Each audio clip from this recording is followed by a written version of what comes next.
अध्याय 1 श्लोक 1 धृतराष्ट्र उवाच धर्मक्षेत्रे कुरुक्षेत्रे संवेता युयोत्सवः मामका पांडवाश्चैव किम कुर्वत संजय।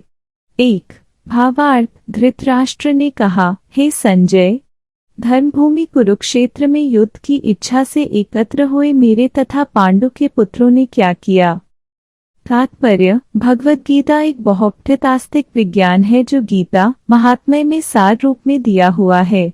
इसमें यह उल्लेख है कि मनुष्य को चाहिए कि वह श्री कृष्ण के भक्त की सहायता से संवीक्षण करते हुए भगवद गीता का अध्ययन करे और स्वार्थ प्रेरित व्याख्याओं के बिना उसे समझने का प्रयास करे।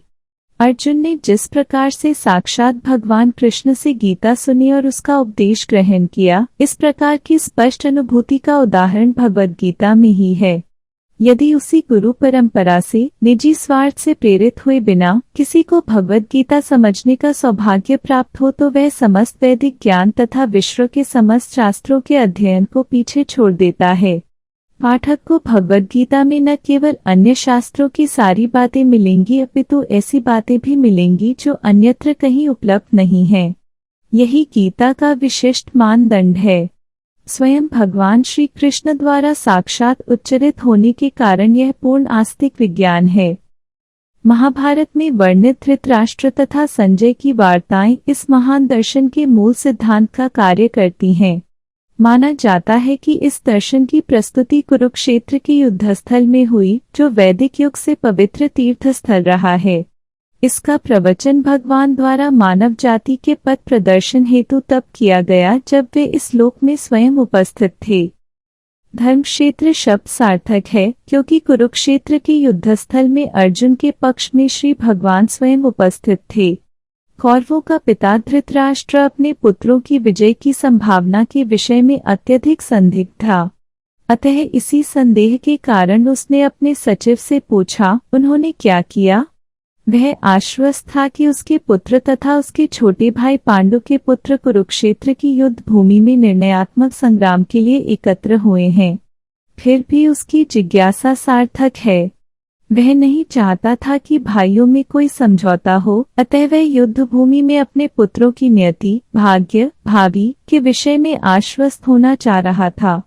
चूंकि इस युद्ध को कुरुक्षेत्र में लड़ा जाना था, जिसका उल्लेख वेदों में स्वर्ग के निवासियों के लिए भी तीर्थस्थल के रूप में हुआ है, अतः धृतराष्ट्र अत्यंत भयभीत था कि इस पवित्र स्थल का युद्ध के परिणाम पर न जाने कैसा प्रभाव पड़े। उसे भली भांति ज्ञात था कि इसका प्रभाव अर्जुन तथा पांडु के अन्य पुत्रों पर अत्यंत अनुकूल पड़ेगा, क्योंकि स्वभाव से वे सभी पुण्यात्मा थे। संजय श्री व्यास का शिष्य था, अतः उनकी कृपा से संजय धृतराष्ट्र ने उससे युद्धस्थल की स्थिति के विषय में पूछा।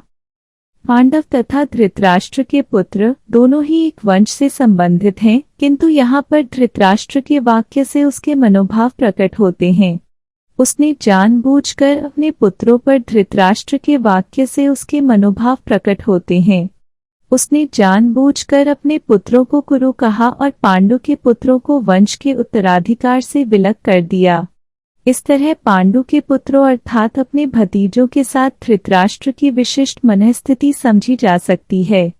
जिस प्रकार धान के खेत से अवांछित पौधों को उखाड़ दिया जाता है, उसी प्रकार इस कथा के आरंभ से ही ऐसी आशा की जाती है कि जहां धर्म के पिता श्री कृष्ण उपस्थित हो, वहां कुरुक्षेत्र रूपी खेत में दुर्योधन आदि धृतराष्ट्र के पुत्र रूपी अवांछित पौधों को समूल नष्ट करके युधिष्ठिर आदि नितांत धार्मिक पुरुषों की स्थापना की जाएगी। यहाँ धर्मक्षेत्रे तथा कुरुक्षेत्रे शब्दों की उनकी ऐतिहासिक तथा वैदिक महत्ता के अतिरिक्त यही सार्थकता है।